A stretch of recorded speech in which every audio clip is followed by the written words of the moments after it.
Hello everyone, मैं हूं Prakash. I am here to teach you Indian constitution and polity अर्थात भारतीय संविधान और राज्य व्यवस्था। I will help you to achieve 100% marks in the polity. दोस्तों, लास्ट क्लास में हम बात कर रहे थे संविधान की विशेषताओं के बारे में और लेक्चर ज्यादा बड़ा होने के कारण उस क्लास को डिवाइड कर दिया गया था 2 क्लास में। तो सेकंड क्लास जो है वो 2 पार्ट में की जा रही है। पहली पार्ट में संविधान की विशेषताओं के बारे में बात की और इस पार्ट में हम बात करने वाले हैं टोटली संविधान की प्रस्तावना के बारे में। तो प्रस्तावना को हम इस टाइप से इस स्ट्रक्चर में डिवाइड करके पढ़ेंगे। पहले हम बात करेंगे संविधान की प्रस्तावना होती क्या है, उसकी मूल बातें क्या है, उसके बाद मुद्दे क्या है, उससे रिलेटेड कथन और इस टाइप से संशोधन। तो इस टाइप से करते हैं। चलो पहले शुरू करते हैं। संविधान की जो प्रस्तावना होती है या प्रियम्बल होती है वो क्या होती है। तो देखिए, प्रियम्बल आप अपनी स्क्रीन पर देखिए। पहले प्रियम्बल को अभी हम वर्ड टू वर्ड समझ लेते हैं कि प्रियम्बल होती क्या है। ये हमारी प्रियम्बल, इसको एक नजर पढ़ते हैं। इस प्रियम्बल में या प्रस्तावना में जो वर्ड अंडरलाइन किए गए हैं ये वर्ड हमारे एग्जाम पॉइंट ऑफ व्यू से बहुत इंपॉर्टेंट है, जिसके मतलब या मीनिंग मैं डिस्कस करूंगा, बताऊंगा शॉर्ट में आपको।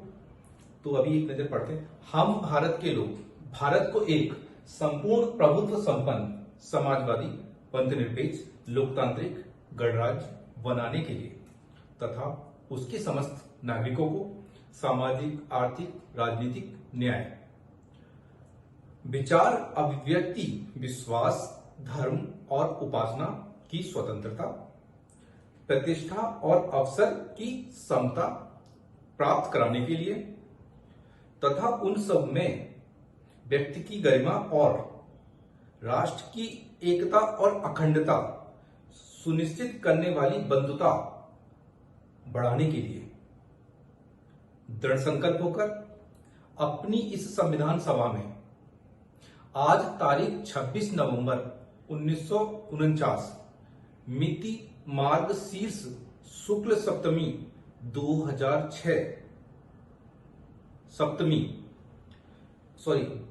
विक्रमी को एतद द्वारा इस संविधान को अंगीकृत अधिनियमित और आत्मार्पित करते हैं। देखिए, प्रस्तावना से तात्पर्य होता है पूरे संविधान का एक जस्ट लाइक द इंट्रोडक्शन। प्रस्तावना को उद्देशिका भी कहते हैं।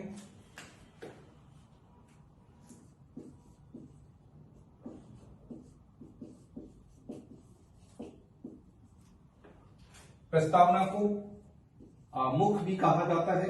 आमुख। प्रस्तावना को प्रियम्बल भी कहा जाता है, वो लिखा हुआ है। प्रस्तावना को इंट्रोडक्शन भी कह सकते हैं।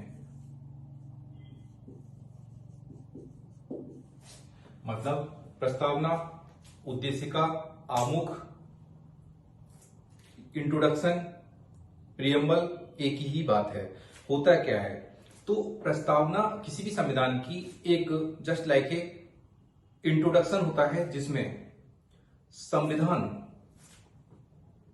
के लागू होने की तिथि, तारीख, संविधान के आदर्श क्या हैं, संविधान के उद्देश्य क्या है, इसके बारे में लिखा होता है। तो देखिए, भारतीय संविधान की जो प्रस्तावना है वो कैसे बनी। 13 दिसंबर 1946 को पंडित जवाहरलाल नेहरू ने एक उद्देश्य प्रस्ताव संविधान सभा के सामने रखा था और जब 22 जनवरी 1947 को जब ये उद्देश्य प्रस्ताव स्वीकार कर लिया संविधान सभा ने, तो इसी को प्रस्तावना का नाम दिया गया था। तो हमारी जो प्रस्तावना है वो कब स्वीकार की गई थी? 22 जनवरी 1947। अब हम बात करते हैं कि अब शुरू करते हैं अपने यहां पर। इसी सब प्रस्तावना से मैं डिवाइड करता हूं सत्ता का स्रोत। जो प्रस्तावना हमें बताती है कि संविधान में सोर्स ऑफ पावर क्या है। तो प्रस्तावना से होता है कि इंडिकेशन होता है कि हम भारत के लोग, इससे इंडिकेट होता है कि संविधान में लोक प्रभुता को स्वीकारा गया है। यहां पर ये प्रश्न पूछा जाता है इस टाइप से, यहां से तो सत्ता का जो स्रोत है वो है जनता, लोक प्रभुता या जनता। ये हमें प्रियम्बल से पता चलता है। क्यों पता चलता है? क्योंकि प्रस्तावना स्टार्ट होता है हम भारत से, लोग, हम भारत के लोग, और लास्ट में इसमें लिखा हुआ है अंगीकृत, अधिनियमित, आत्मार्पित। देखिए इसका मतलब क्या होता है? अंगीकृत का मतलब होता है एक्सेप्ट करना, स्वीकारना।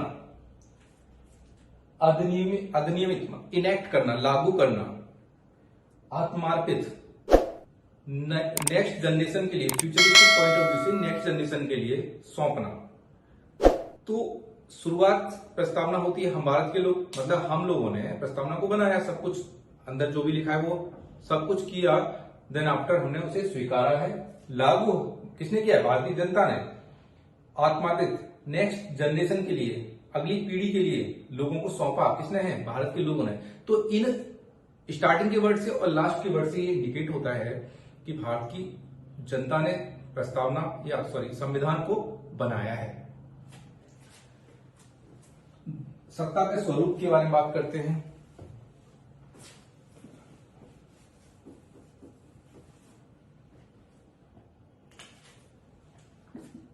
ये जो स्वरूप है ये 5 वर्ड से इंडिकेट होता है कि ये जो संपूर्ण प्रभुत्व संपन्न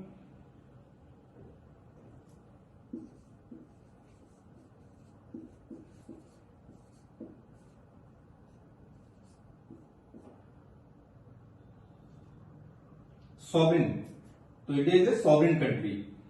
समाजवादी,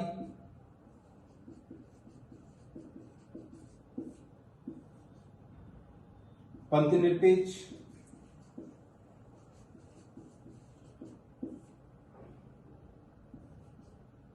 लोकतांत्रिक और 5वां गणतंत्र। तो इनका मतलब समझते हैं।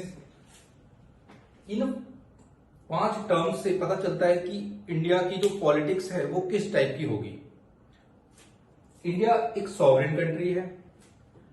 सॉवरेन का मतलब होता है एक ऐसा देश जो अपने बाहरी और आंतरिक मामलों में किसी अदर कंट्री से कोई बात नहीं पूछता। जैसे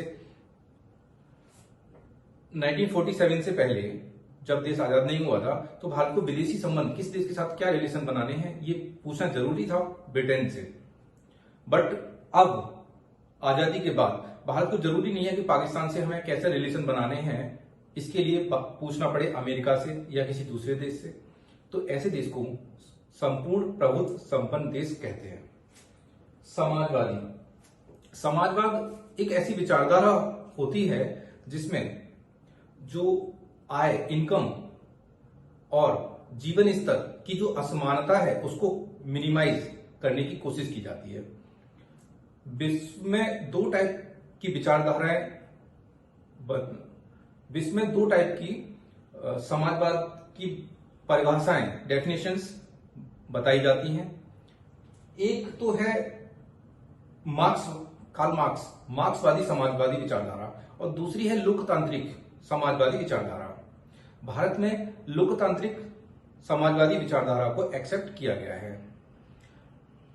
समझते हैं लोकतांत्रिक और मार्क्सवादी समाजवादी विचारधारा में डिफरेंस क्या होता है। लोकतांत्रिक समाजवादी विचारधारा कहती है कि जो असमानता है आय, इनकम और जीवन स्तर की जो असमानता है उसको कम किया जाएगा, लेकिन लोकतांत्रिक स्वरूप से किया जाएगा। मतलब डेमोक्रेटिक इंस्टीट्यूशंस होंगी, जैसे इलेक्शन कमीशन होगा, नीति आयोग जैसी संस्था होगी, कोर्ट होगा, न्यायालय होगा, ऐसे इंस्टीट्यूशंस होंगे, पार्लियामेंट होगा। ये इंस्टीट्यूशंस मिलके असमानता को कम करेंगे। जबकि मार्क्सवादी समाजवादी विचारधारा कहती है कि इन इंस्टीट्यूशंस की कोई जरूरत नहीं है। जो बुर्जुआ और सर्वहारा मतलब अमीर लोग और गरीब लोग, मजदूर, गरीब में मजदूर, किसान, ये लोग, तो अमीर और गरीब को फ्री छोड़ दो जब गरीब लोग अपने राइट्स को, अपने अधिकार को खुद छीन लेंगे अमीर लोगों से। तो ऐसी विचारधारा को मार्क्सवादी विचारधारा कहा जाता है। ये विचारधारा, मार्क्सवादी विचारधारा रसिया में या यूएसएसआर जो पहले था, यूएसएसआर में लेनिन ने अपनाया था, चाइना में कार्ल मार्क्स ने अपनाया इस विचारधारा को, और भारत में अगर कहें तो नक्सलवादी जो हैं वो भी मार्क्सवादी समाजवादी विचारधारा से प्रेरित माने जा सकते हैं। तो भारत में एक समाजवादी संविधान को स्वीकार किया गया है। पंथ निरपेक्ष, पंथ निरपेक्ष क्या होता है?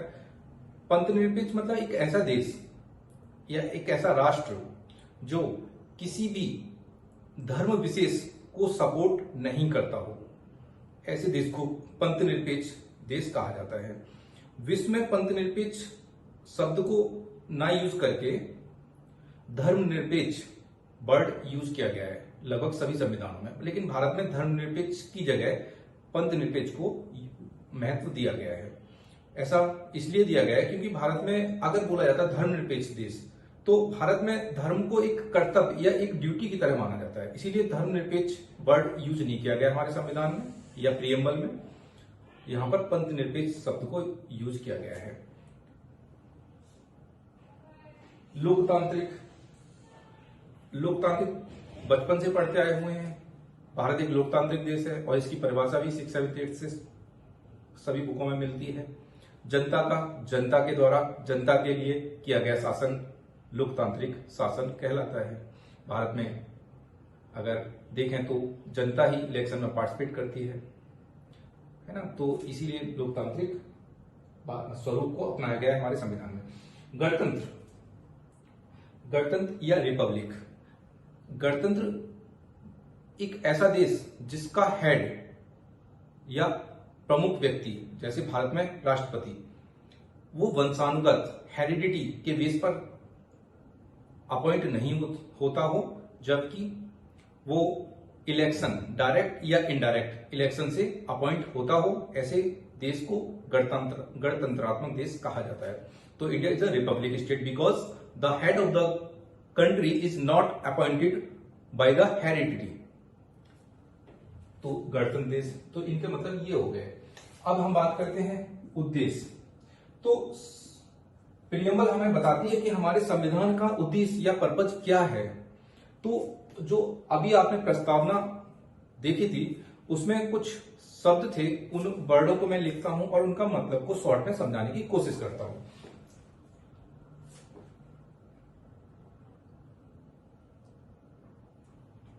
न्याय, स्वतंत्रता,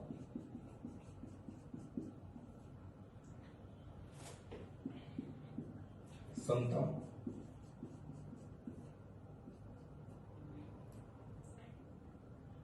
भाईचारा, बंधुत्व, एकता और अखंडता,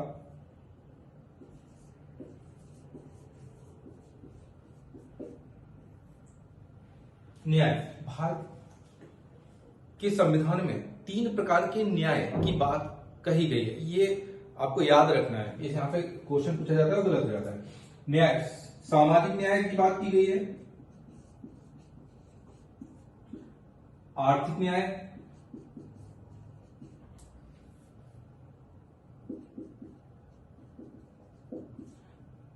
आर्थिक न्याय और राजनीतिक, सामाजिक, आर्थिक और राजनीतिक,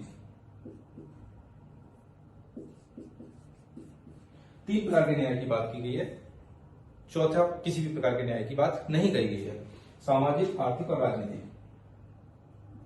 स्वतंत्रता, ये 5 प्रकार की स्वतंत्रता, फ्रीडम की बात की गई है। विचार, अभिव्यक्ति, विश्वास, धर्म और उपासना।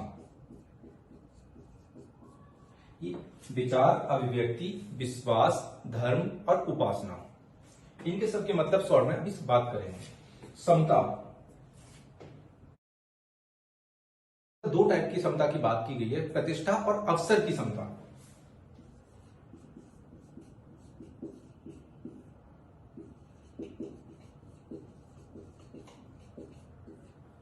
बंधुत्व, बंधुत्व का मतलब होता है भाईचारा। तो संविधान हमारा भाईचारे की बात करता है। बंधुत्व की जगह भाईचारे का यूज किया जा सकता है। एकता और एक शब्द रह गया, व्यक्ति गरिमा।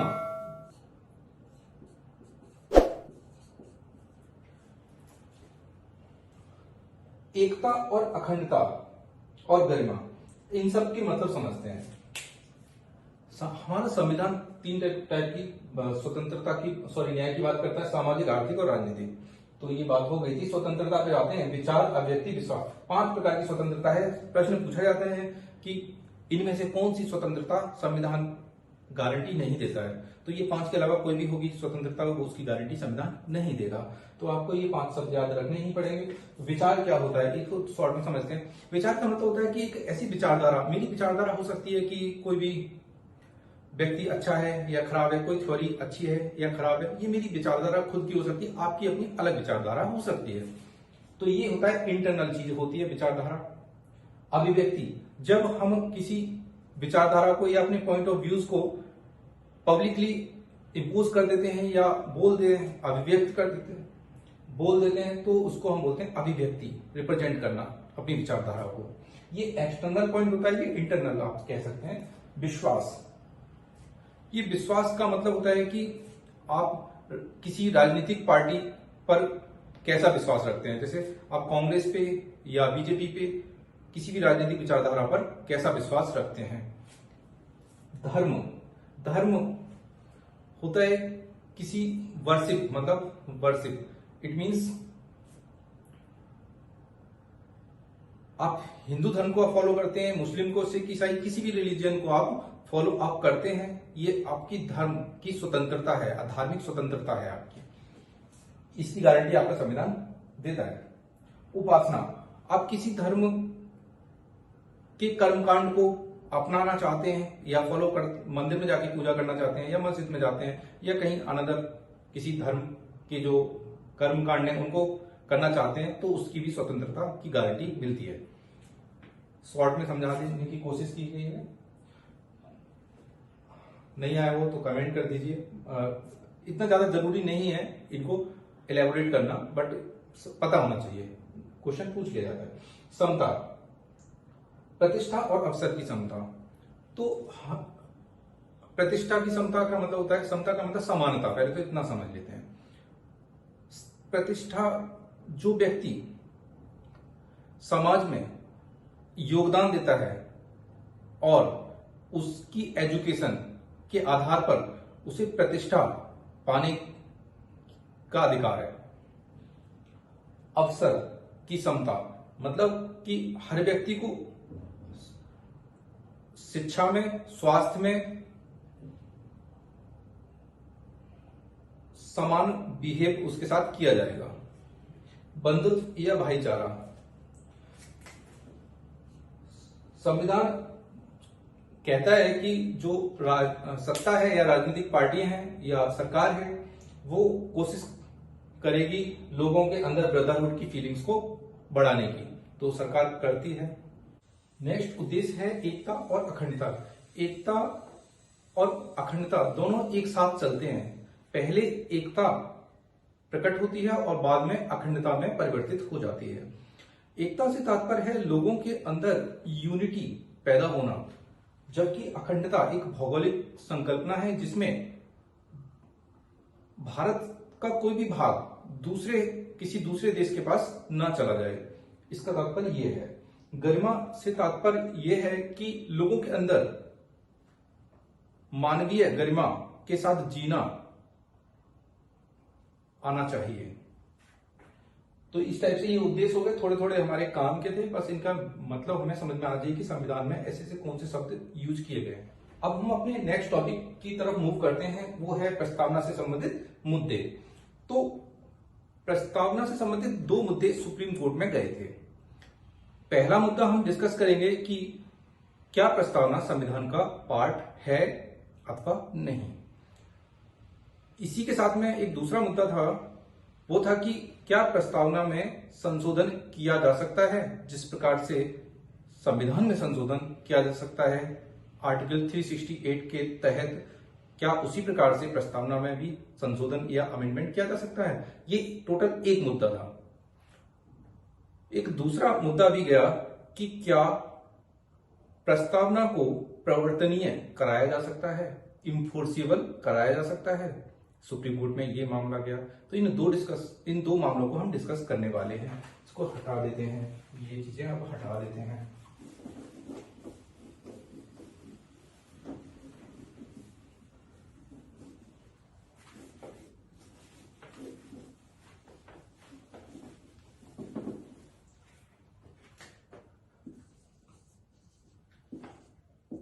मुद्दे, पहला मुद्दा, क्या प्रस्तावना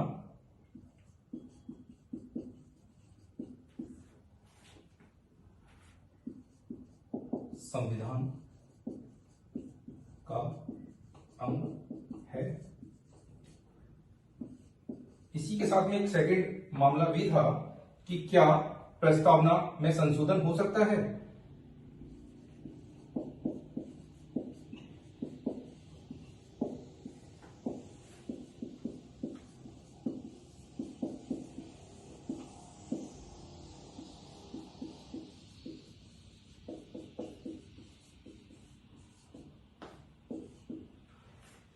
तो इससे संबंधित एक मिस्टर थे बेरुवारी। तो ये बेरुवारी विवाद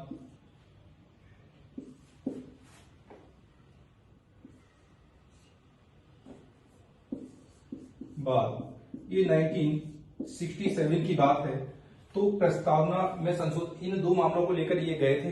तो सुप्रीम कोर्ट ने कहा कि नहीं, अर्थात प्रस्तावना संविधान का अंग नहीं है और ना ही इसमें संशोधन किया जा सकता है आर्टिकल 368 में लिखे प्रावधान के तहत।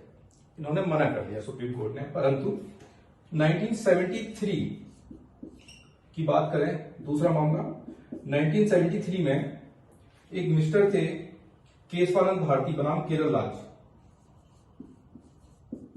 केशवानंद भारती बनाम केरल। इसमें बोल दिया सुप्रीम कोर्ट ने कि हाँ बिल्कुल प्रस्तावना संविधान का अंग है और इसमें संशोधन भी किया जा सकता है। लेकिन एक नई बात जोड़ दी, बोला लेकिन मूलभूत ढांचे में संशोधन नहीं किया जा सकता।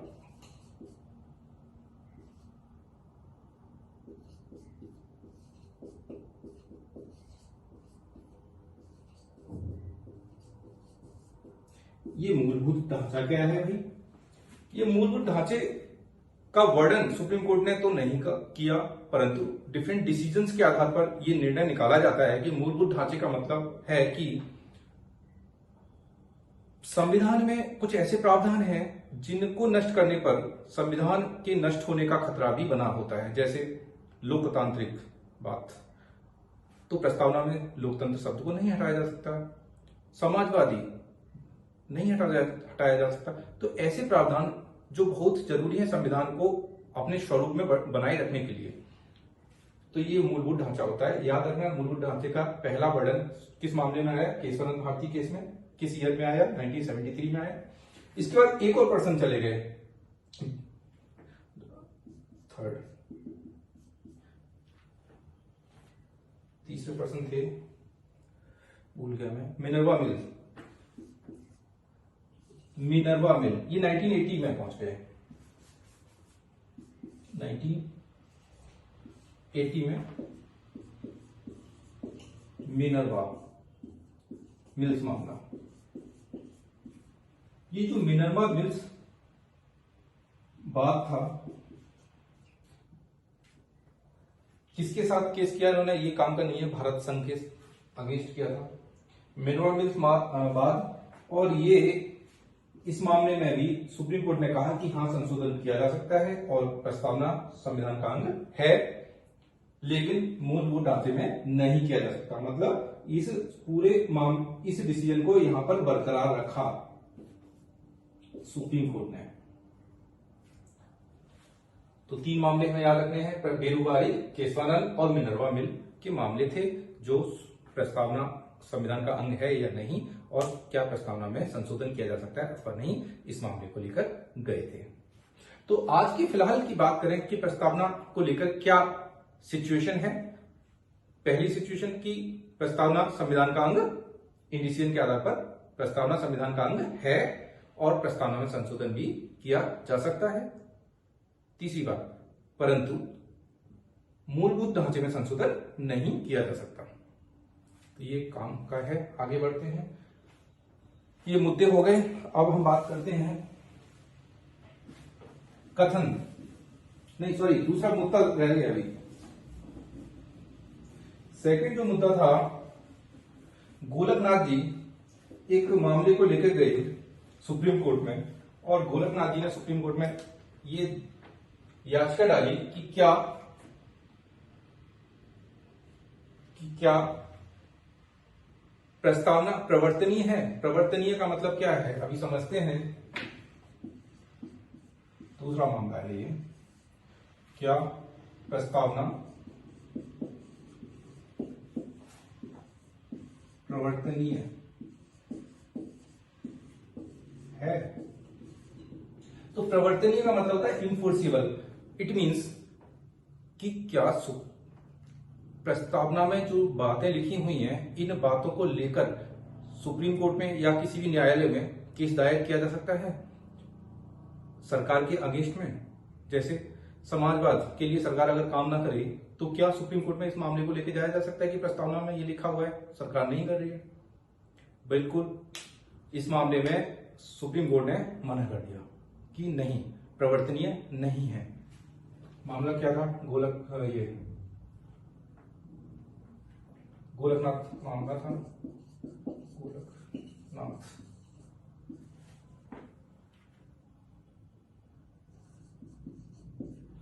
गोलकनाथ बात में सुप्रीम कोर्ट ने क्या डिसीजन दिया, नहीं। तो ये था। अब हम बात करने वाले कथन, जो कि प्रस्तावना को लेकर विभिन्न प्रकार के राजनीतिक विद्वानों ने कहे हैं। पहला कथन हम बात करने वाले के एम मुंशी के द्वारा। के एम मुंशी जो कि एक संविधान सभा जो थी उसके एक सदस्य थे, उन्होंने कहा प्रस्तावना को लेकर कि यह प्रस्तावना देश की राजनीतिक जन्मपत्र है। मतलब कि राजनीतिक जो कैसी दिशा होगी राजनीति की, उसके लिए एक ये हॉरोस्कोप का काम करेगी। दूसरा, ठाकुरदास भार्गव जी कहते हैं कि संविधान की आत्मा है। तो यहां भी कोई याद करने वाली, समझने वाली बात है कि प्रस्तावना को आत्मा कहा किसने, ठाकुरदास भार्गव ने। लेकिन आर्टिकल 32 को संविधान की आत्मा कहा था, वो कहा था अंबेडकर जी ने, डॉक्टर भीमराव अंबेडकर ने। यहां याद रखना, संविधान की आत्मा आर्टिकल 32 को बोला था। आर्टिकल 32 को किसने बोला था, अंबेडकर ने।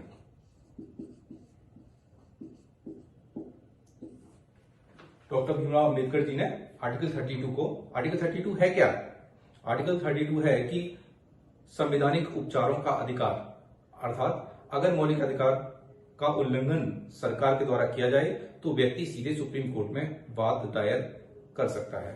तो ऐसा आर्टिकल 32 में कहा गया है। जब मौलिक अधिकार पढ़ेंगे तब इसको समझेंगे और अच्छे से, परंतु अभी कथन पे रहते हैं। अर्नेस्ट पार्कर, ये ब्रिटेन में एक दार्शनिक थे, फिलोसोफर थे। उन्होंने अपनी बुक में लिखा कि जो प्रस्तावना है भारत के संविधान की, वो एक जस्ट लाइक ए कुंजी है। लास्ट एन के पालकीवाल ने संविधान का परिचय पत्र, इंट्रोडक्शन ऑफ द कॉन्स्टिट्यूशन कहा था प्रस्तावना को लेकर। तो ये 4 आप देख सकते हैं कथन हैं जो इंपॉर्टेंट है एग्जाम में। इन्हीं चारों से संबंधित प्रश्नों को ज्यादातर देखा गया है। ठीक है, तो ये कथन हो गए। अब एक लास्ट टॉपिक हमारा प्रस्तावना को लेकर बचा हुआ है, वो है प्रस्तावना में संशोधन। तो प्रस्तावना संशोधन केवल एक बार किया गया है और वो किया गया था 1976 में, और इसमें 3 शब्दों को हमारी प्रस्तावना में जोड़ा गया था। पहला शब्द था, लिख देते हैं,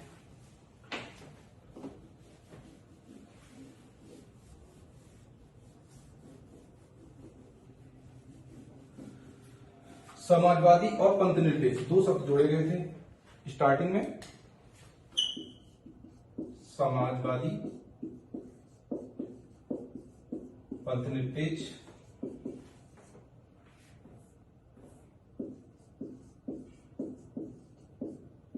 और तीसरा शब्द था जो बीच में जोड़ा गया था, अखंडता।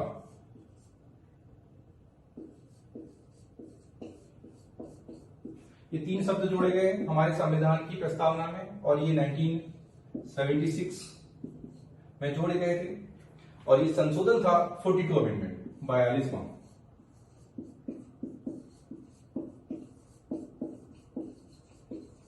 तो जब आपने स्टार्टिंग में प्रस्तावना पढ़ी थी, देखी थी यहां पर, तो उसमें लिखा था, हम भारत के लोग भारत को एक संपूर्ण प्रभुत्व संपन्न समाजवादी पंथनिरपेक्ष लोकतांत्रिक गणराज्य बनाने के लिए। तो ये जो 2 शब्द स्टार्टिंग में नहीं थे, जब 1949 से लेकर 1976 तक ये 2 शब्द हमारी प्रस्तावना में नहीं लिखे हुए थे, इनको बाद में जोड़ा गया था 1976 में 42 अमेंडमेंट के थ्रू। तो इस टाइप से हमारी प्रस्तावना से संबंधित सारे मामले हमने बात कर ली है। तो ये प्रस्तावना यहाँ खत्म होती है।